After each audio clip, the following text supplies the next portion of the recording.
Zilch left, 35 Wichita Macho Dice Toe. right, F5. Dice right numbers, 3 Jet Spielberg. Ready? Right.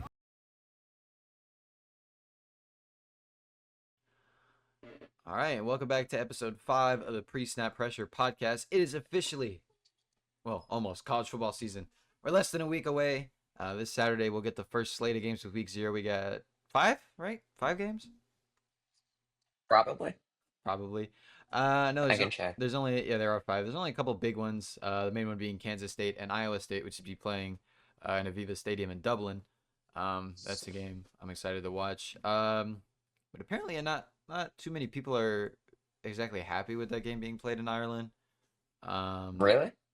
Well, it's just because it moves us into the first topic of today's episode is just the idea of like international college games. It makes sense in the NFL because you're trying to expand it to like a global fan base. But if you do it for college, you're taking away a home game for one of the teams, and a lot of especially fans for both of these teams aren't very happy that the game's being played in Ireland and not in Iowa or Kansas. Yeah, that makes sense. Yeah.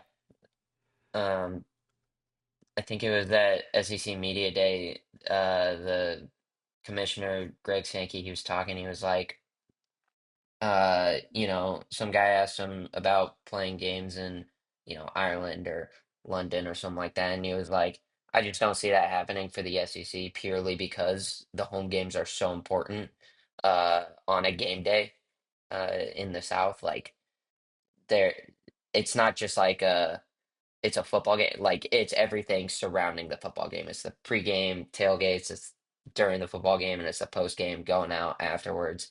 Like it's just such a big day uh in the week. Yeah, he said they had talks with people to try and maybe work out a game there, but he just said the economics around them having those games, in those college towns are just much more important. Um, I mean, I can see where it's coming from. Um, the frustrations of not having that home game where it could be, that's the first big game of the year. Game day is going to be there, of course. You're the night game on ESPN. Like, there's not really that much better than that. But I don't know, as not a fan of either of those teams, I think it's a cool idea. I think the Ireland game last year was really cool. They had game day in Dublin. Um, they had a good turnout for game day there. They had a good turnout for the game, and the game itself was amazing. With Georgia Tech winning on a walk-off field goal, which started the nightmare that was FSU season last year. So I'm not like completely against the idea of having international games. I just feel like I don't think it's always the best idea. This might be one of the matchups where I'm like, okay, this is probably better off being played on, on one of these campuses. But with like, let's say you have Notre Dame or Boston College, that makes sense for them to have a game in Ireland. They were the first few teams to start doing that when this idea started, coming to reality. And then, slowly they've tried to include more teams. They did Georgia Tech and Florida State last year. It was Georgia Tech's second time playing there, Florida State's first. So, I mean, for teams like who A, either have roots related to Ireland, or B, you don't really feel like you're taking a lot away. Because let me double check. That game last year, I think it was technically a home game for Florida State, right?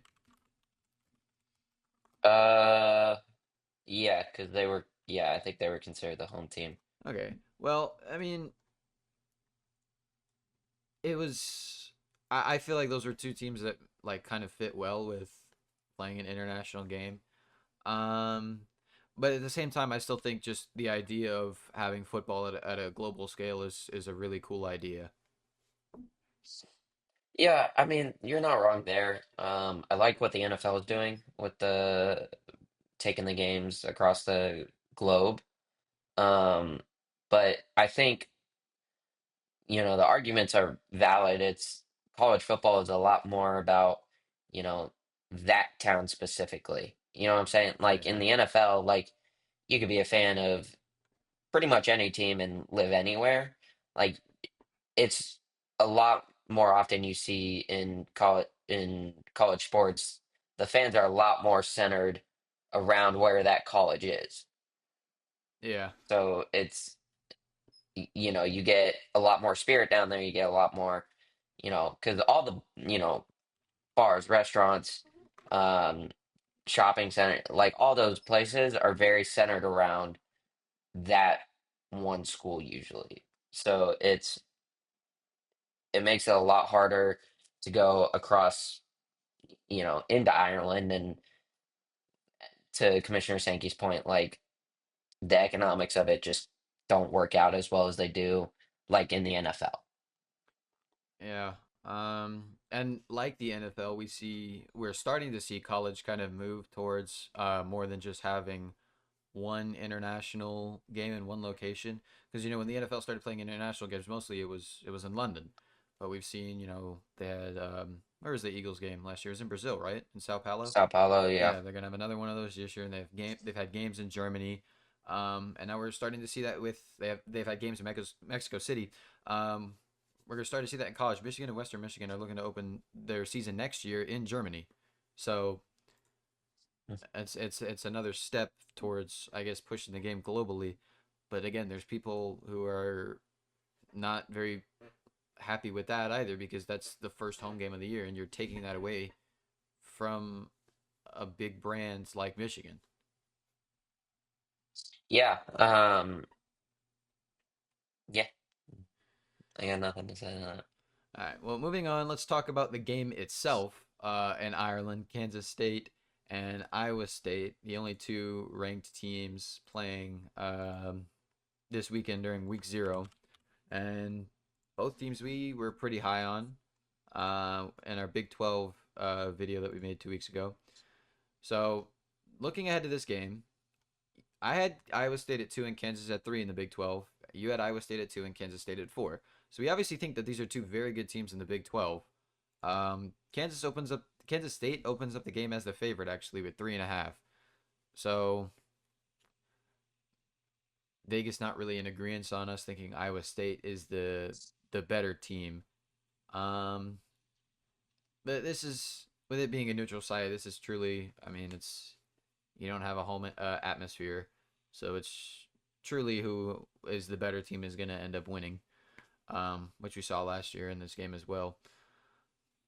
I think it's going to be a battle between two of the better quarterbacks in the Big 12. Rocco Becht, I am pretty high on as one of the best in the Big 12, and then Avery Johnson, I think he's okay. But I think we can expect a jump from him in his second year starting. So I really don't actually have anything for this game. Like, I see this game swinging either way. Yeah. I just like the Cyclones in this one. I think they've got enough returning guys this year. After falling, pretty much just short of the playoff. In a year that they weren't necessarily expected to, be super high in the conference. And this year, like they get Rocco Beck back, and I just think he'll be, one of the. I think he'll be one of the better quarterbacks in the Big 12 again, if not the best quarterback in the Big 12. Um, and Kansas State, like obviously they're good. I think they'll be good. I don't think they're gonna beat Iowa State. I think Iowa State's coming out for a revenge year almost. Yeah, well, granted, these two teams played at the end of last year, last week before conference championship week. Iowa State won by 8, but if you go look at the box score, Rocco Becht was awful in that game. He was 13 to 35 with 137. Mm. Mainly the rushing that got them there and their defense. Avery Johnson had an okay game. His completion percentage wasn't there at all, as well, 12 of 28. And again, it was kind of the rushing of DJ Giddens keeping Kansas State afloat in that game. So I'm expecting whoever does end up winning this game is actually going to have to probably have a good game from their quarterback. I mean, this game for both these quarterbacks was one of their worst throughout the whole season. So if you're expecting to win this game early on, I mean, this the first big game of the year. You're gonna have to play good at quarterback. We saw it last year in this game in Dublin. Haynes King played good. DJ Uyunglele didn't, and which team won, which team lost. So I feel like at the end of the day, it's gonna come back to this quarterback play because I feel like all around these teams are pretty even.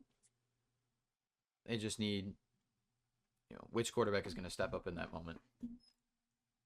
All right. So with that being the only big game on the schedule for week 0, we're gonna talk about some other things college football news related. The first up being some punishments or potential punishments for violations that have been and will be handed out. First, I'll start with Michigan, who received their punishment after a 2-year investigation into the whole sign stealing thing with Connor Stallions, and it's pretty much just a slap on the wrist. They Yeah. got they got a $20 million fine altogether, which is imposed through different revenue assets like playoff and other things. They got 4 years of probation. They got a reduction they got a 25% reduction in official visits, but as it says in this report, that doesn't really do anything because official visits are unlimited now. So I don't know exactly what you're reducing.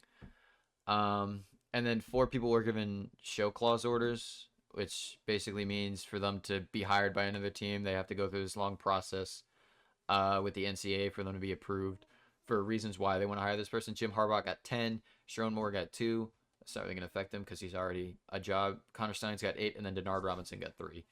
So those are the main 4 punishments dished out, and in addition, I think Sharon Moore got a 1-game suspension in addition to the 2 that Michigan already gave him. So he'll miss 3 games this year.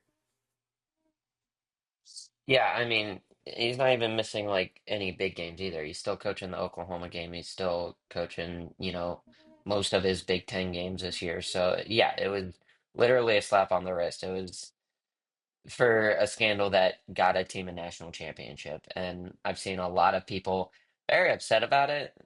I think trying to think of what it was. There was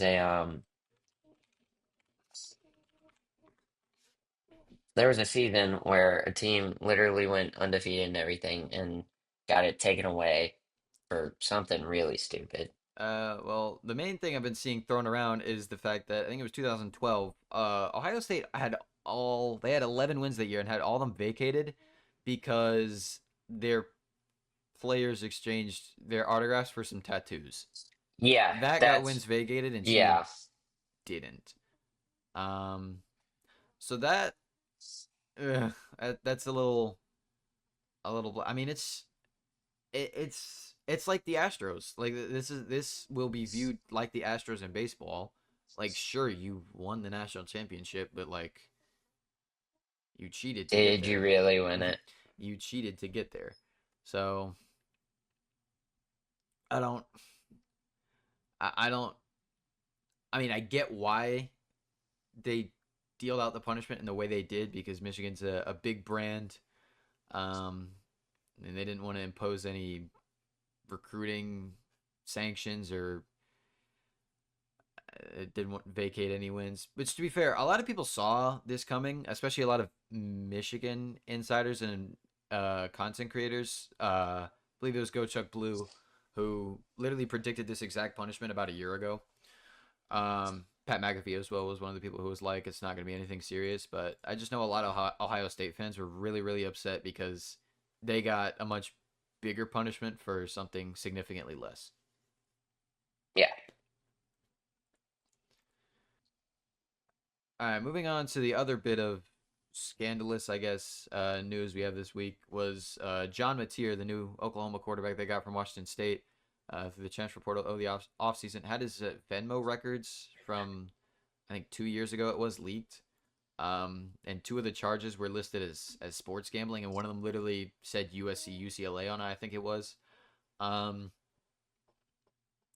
basically, Mateer is being investigated into sports gambling. I don't know if officially yet, but it's believed to be he's going to be investigated soon. Brent Venables actually addressed the media Well, not formateur, but he was asked about it, and he said, "I think I don't want to speak for him, but in his mind, there was nothing to be seen here." Um, so realistically, I don't think it was.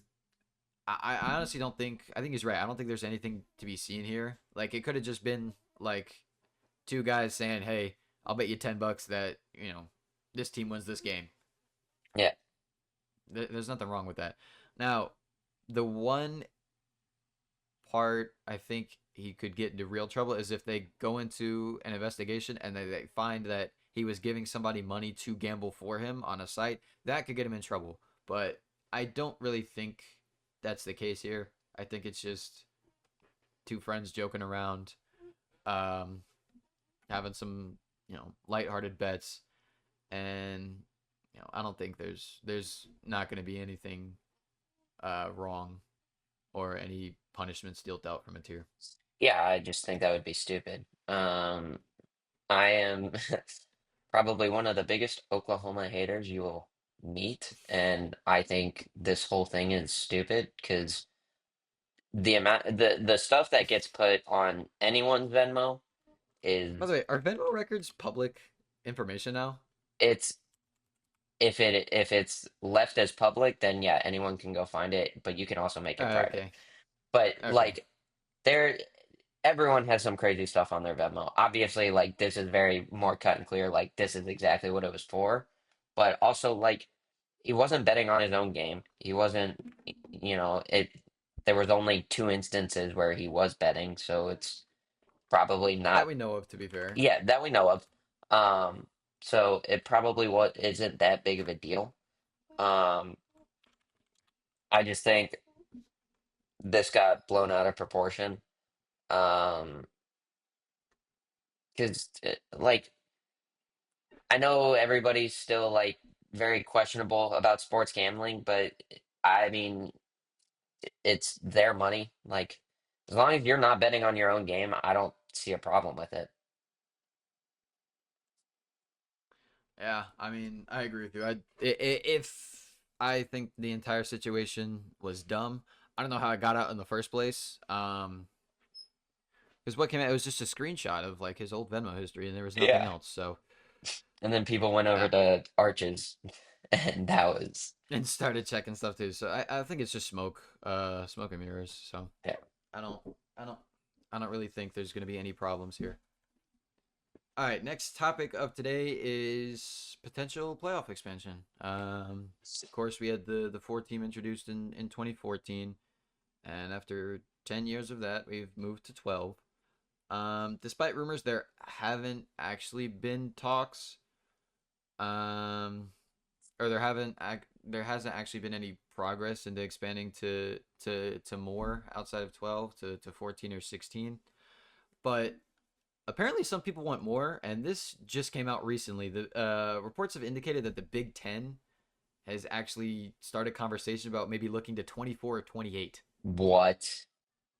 That this is a recent report. I, I just don't know why.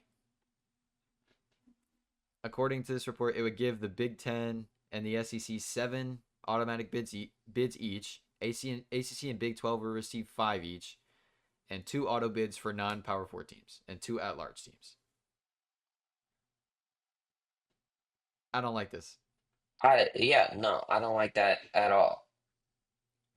I think I'm gonna be honest. I think 12 might be too much, but I think it's still small enough to I where actually really like the regular 12 team. season matters. I did too. I think it's better than 4. The people who are saying 4 is better, you're wrong.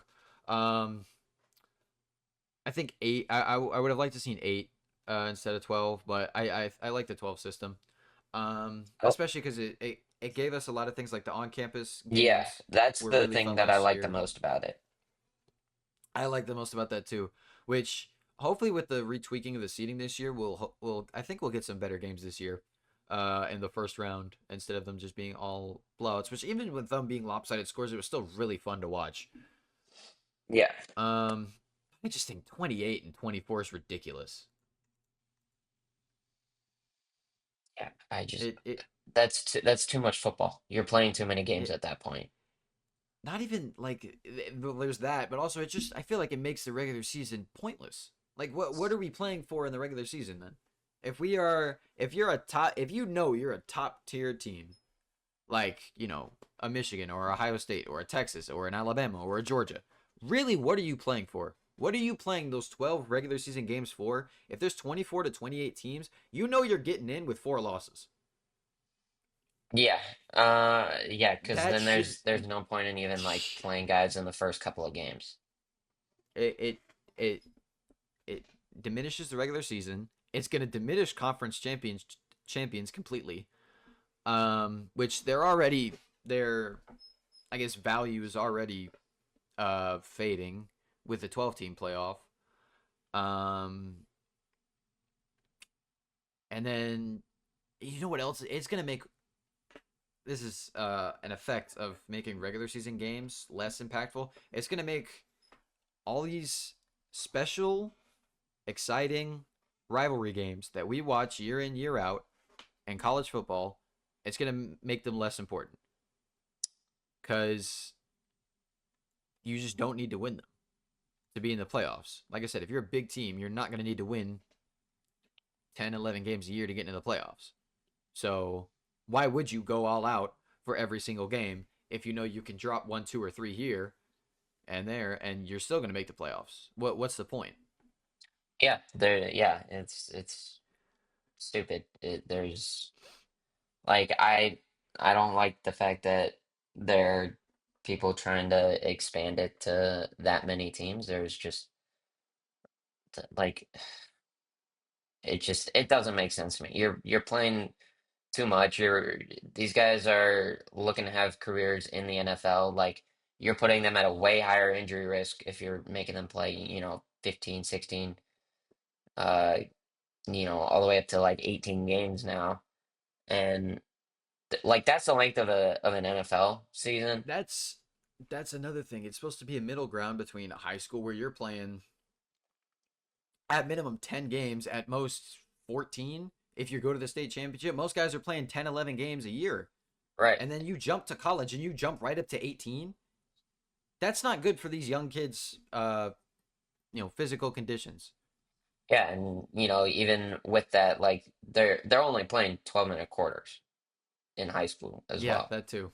So it's like you're going from the 12-minute, quarter length, so 48-minute game, uh, 10 game season probably, uh, all the way up to a potential 18 game, 60-minute game length season. And if you're in one of these big conferences, like against some of the toughest opponents you're going to face, probably for the rest of your career. You know what I don't understand about all these talks about playoff expansions? All of them come with the addition of giving more automatic qualifiers to conferences like the Big Ten and the SEC. Did we not see last year that you don't even need to do that? Like a lot of the at large bids are going to go to those teams in those conferences anyway. So what's the point? I don't understand why everybody who gets into these conversations about expanding the playoffs wants to just eliminate the at large bids. I love the at large bids. I love that conference championships champions are in. That's a done deal. The rest you got to play good the rest of the year. I don't with this model, if you have 8 teams in the Big 10 and 8 teams in the SEC, those are 500 record teams going to the playoffs. That should not happen at all. I guarantee there are teams in other conferences with better records than that who are better teams. You do not need a 6-6 SEC team or a 6-6 Big 10 team in the first round of the playoffs. That is ludicrous to me. Ludicrous. Ludicrous. I'm gonna go, Ludicrous. I'm going to look right now to see what the SEC standings were last year and see, who would have made it in the SEC. Under eight conference 8 automatic bids for the SEC. Let's see. All right, let's see. Standings. So, The last team to make it in would be 9-4 South Carolina. It would be 10-3 Missouri, 10-3 Ole Miss, 9-4 LSU, 9-4 Alabama. Wait, is my math off? No. 10-3 Tennessee, 11-3 Georgia, 11-3 Texas. That's 3 4-loss teams in the playoffs. Okay, so the Big Ten would get 8 bids as well. Yes.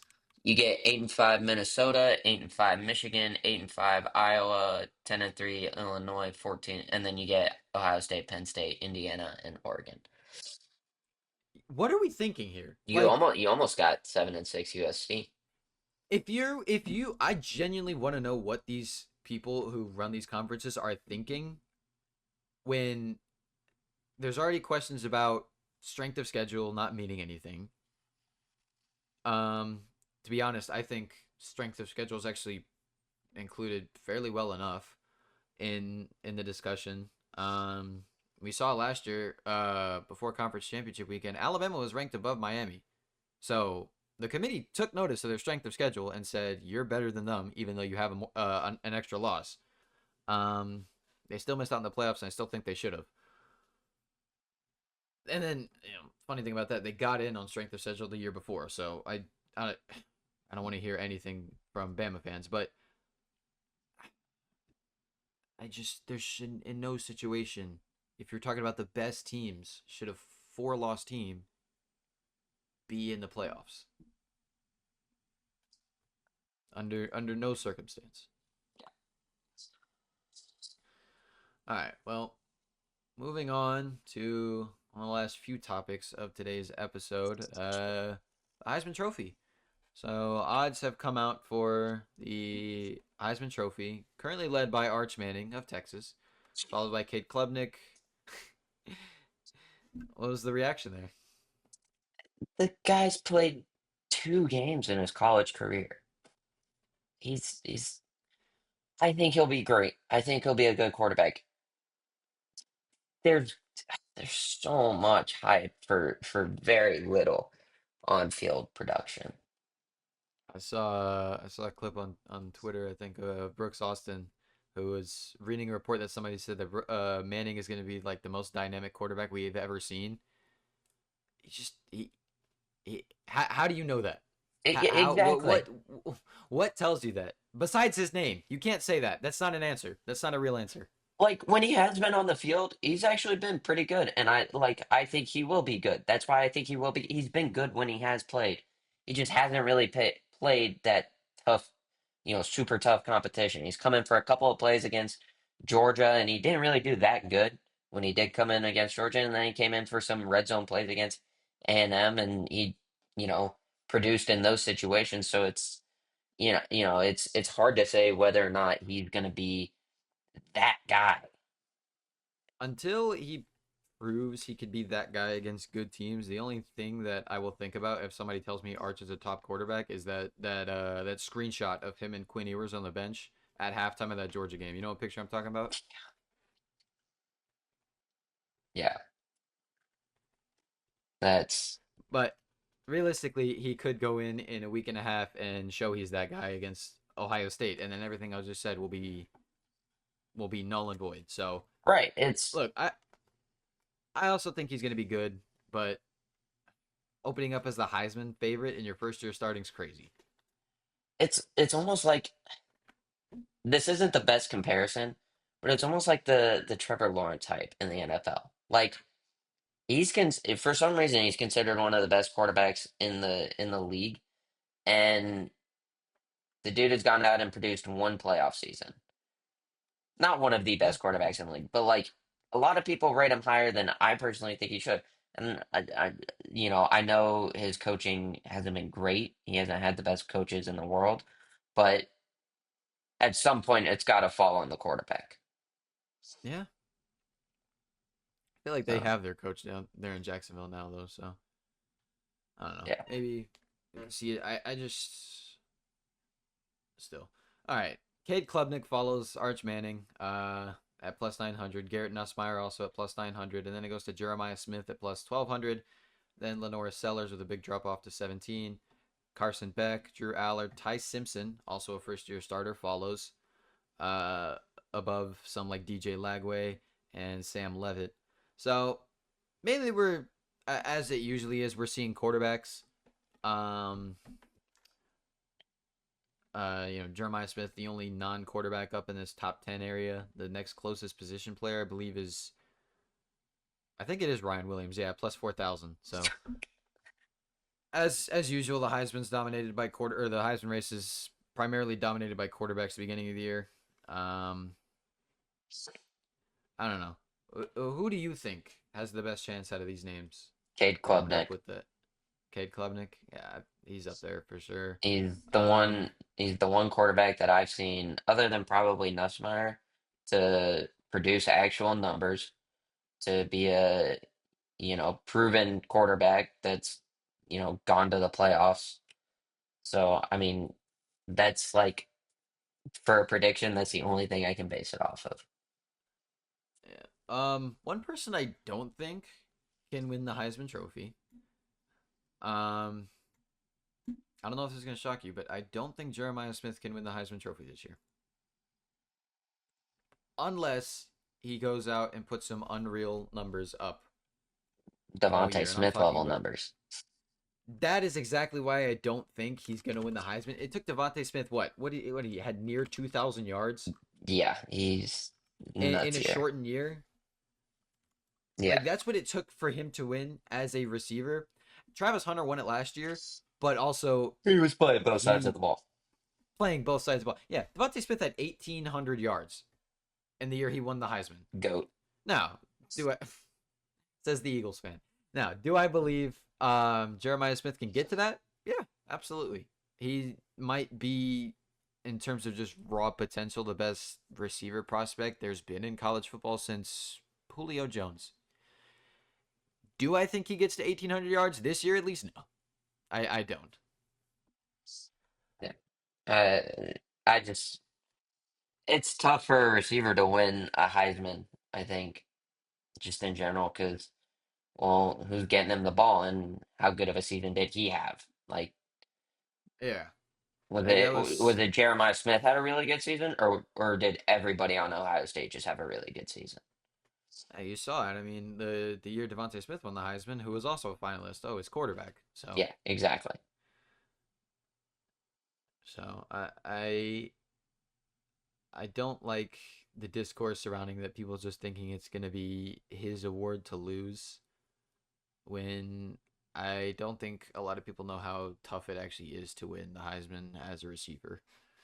Yeah. So, some other interesting names. We mentioned Ty Simpson, first time starter as well.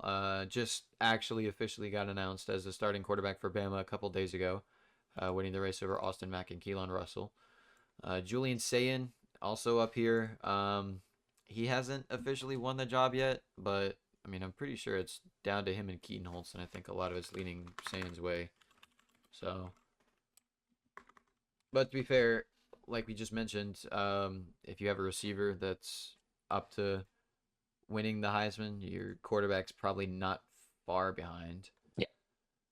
Um, some other interesting names: Dante Moore, another first-time starter. Jackson Arnold from Auburn is up, kind of high too. We both voiced our opinions on Auburn. We're not very big fans of Arnold or Hugh Freeze. I just Did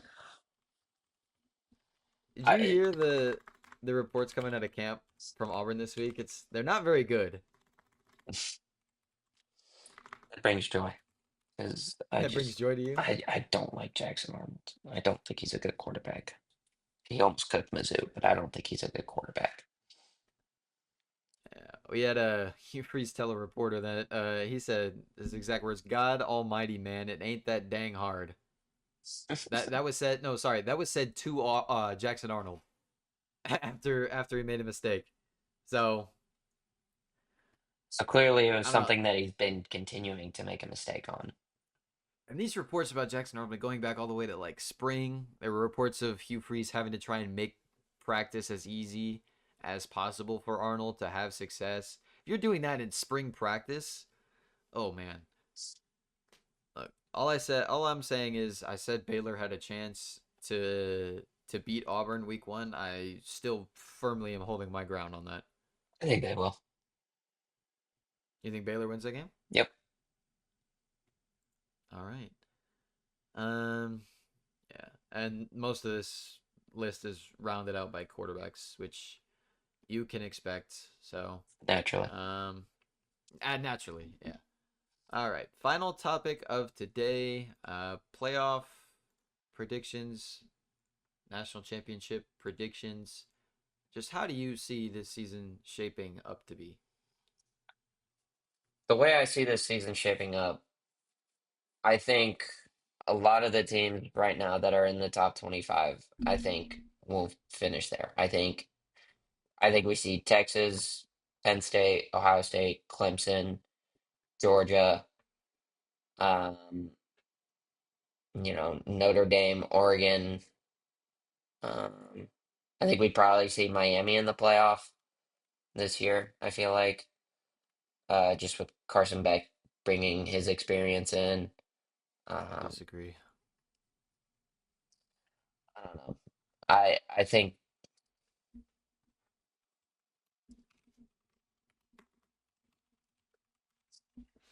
there's only a couple of teams in this top 25 that I really don't think will make the playoff. But the way I see it shaping up, I just think really the only teams in my head that have a chance at winning it all are the top six teams right now. I'll agree with you on that. I've tried to like balance make. I have 12 teams here that I think in a perfectly balanced, you know, decision making process with, you know, just the best teams. A couple from each conference. I feel like this could be a realistic uh, ending to a playoff. So I have the four conference champions, which are the ones I've said in the past four videos: Georgia, Penn State, Clemson, and I have Baylor as the fourth one. Notre Dame, pretty straightforward. Texas, pretty straightforward. Ohio State, pretty straightforward. Naturally. Um, yeah, those I don't think there's going to be many questions about. Um, Realistic teams I could still see getting in for those bigger conferences, even if they have one or two losses: LSU, Oregon, Michigan. Those three. And then I have two kind of sleeper teams who I think could make a surprising push to the playoffs. I have Texas Tech, who's started the preseason at 23, and then I have Georgia Tech, who's unranked. Those are the two teams that I feel like are a lot better than where they're currently ranked. I could see that playoff. Um, uh, I mean, it's just there's there's a lot of teams here that I think are good enough to make the playoffs, but there's a lot of questions that could make them falter in a couple games. Like the perfect example of this, I think, is Florida. Florida has a really good team. They're ranked 15th. They have one of the best quarterbacks in college football, but they have an extremely tough schedule. At LSU versus Texas versus Georgia. I think they lose two of those games, and then they play at Texas A&M, at Ole Miss, and versus Tennessee. I think they drop another one of those games. So there's three losses right there. yeah, Do they it's get in with three losses? probably not. Probably not. So I feel like it's like this is a team that's good enough to go, but they're gonna have to go above and beyond to actually warrant the favor of the committee, and I just don't see that happening. Yeah. Um, what was I gonna say? Oh, yeah, I think that's a playoff that I definitely could see. Um, I think for my national championship pick, just preseason, like like my game. Um, I don't know why, but I'm really seeing like Penn State Clemson. I could see that happening. Problem is we don't know a lot about a lot of these teams, Right. especially a lot of the ones like Penn State who at that wide receiver position brought in so much. So that's a toss up because it was, as we know, god awful last year. They didn't have any really impactful receivers. Um, so they went out and they fixed that issue. Um, Clemson's probably the teams we know the most about. They have a lot of returning production, so I feel like Clemson. That's a good pick. But like then you have Ohio State with a new quarterback and a completely new defense that we know little to nothing about, besides the fact that they probably have a top 3 defensive player in the country on it. But that's as far as we know. Um, you have Texas with a new look offensive line, and a lot of new pieces on defense. There's Georgia with a new quarterback. There's Notre Dame who's looking for a new quarterback. There's Oregon with a new quarterback and a new slew of receivers. It's just a Um, new era of college football. and it's just a lot of that. That's what it is. There's a lot less in today's college football with the transfer portal. There's a lot less continuity with these teams than we've seen, even 10 years ago, where okay, you lost your seniors, but now it's just the next man up. Now, you know, you can't say, "Oh, where's the next man up?" Oh, well, he went in the portal last season. So, Oh, he went into uh, the portal yesterday, actually. yeah, that's like you're laughing, but like that's the truth. It's funny, but it's the truth. So, I mean, you'll have starters from some of these teams jump in the portal too. Um, for I don't know, better situation, more playing time, or more money, whatever it is. So it's just a whole lot of new with this top 25, and I feel like we'll get a better idea after the first 2-3 weeks. Yes. I liked what somebody asked Steve Sarkisian a couple days ago, why he doesn't vote in the coaches poll. You know what his answer was? What? He goes, "Cause I don't know anything, man." He said, "I don't know anything about these teams. I feel like a lot of these coaches are just putting whatever. I Yeah. don't feel like looking up information on all these teams to make a really good ranking because frankly, I don't know anything." Uh, my broadcast teacher in high school, he was very adamant about the fact that there should only be rankings after the first couple of weeks. There should be no preseason rankings because we don't know who's going to be, you know, that team I until I agree with that. because you get games or you get teams like Florida State last year where they're preseason top 10. They went 2-10. They And had more losses than their preseason rank. yeah, I mean, it's it's It's it's it's it's hard to say who's going to be good, who's going to be bad this early. I don't yeah, I feel like for the majority, I feel like the primary purpose of preseason polls is for storylines and just to create discourse. But like the SAP poll didn't even do that either. You had the perfect opportunity to go into week one. Oh, we got number one and number two. Week one, here you go. And then Ohio State ended up at number three, and now that narrative's ruined. So, all right, and that is going to do it for episode 5 of the Pre-Snap Pressure podcast. A little bit of a shorter episode this week. There's not that much to talk about. We've gone over all the power conferences, and of course, we only got 5 games for week 0. Next week, we'll be back to a fuller episode with an entire slate of games across 5 days of college football. That's a lot of football. So be sure to stay tuned for that next Tuesday. But that'll do it from us, and we'll see you guys later.